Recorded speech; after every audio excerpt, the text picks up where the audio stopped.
गांव की गलियों में रात का सन्नाटा पसरा हुआ था। चांदनी में हर वस्तु एक रहस्यमय रूप ले रही थी। शेखर, गांव का एक साधारण किसान, अपने खेत से घर लौट रहा था।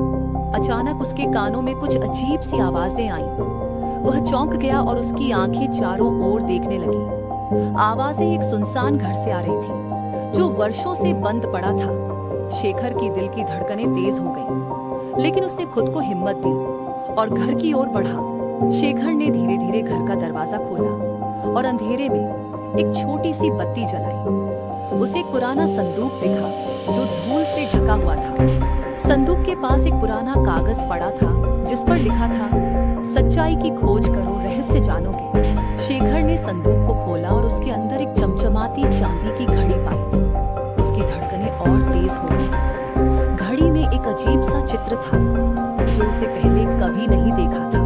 घड़ी को ध्यान से देखने के बाद शेखर को उसमें एक छोटा सा पर्चा मिला। पर्चे पर लिखा था, वह कौन है जो रात को आता है लेकिन सुबह तक नहीं रहता। शेखर ने इस पर्चे को समझने की कोशिश की, लेकिन उसका मन अभी भी घड़ी की रहस्यमयता में उलझा हुआ था।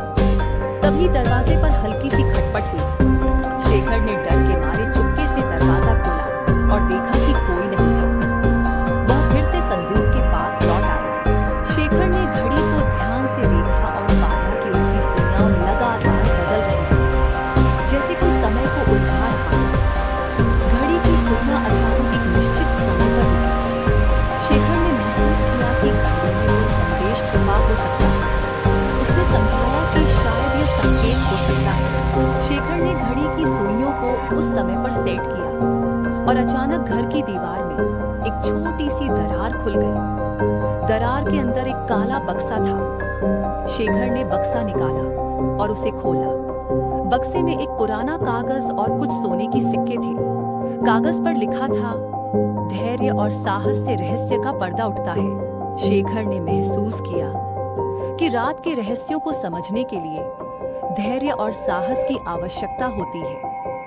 घड़ी और बक्सा केवल एक संकेत थे कि असली मूल्य धैर्य और साहस में है। शेखर ने सोने की सिक्के गांव के विकास के लिए दान कर दिए और पूरे गांव ने उसकी साहसिकता और धैर्य को सराहा।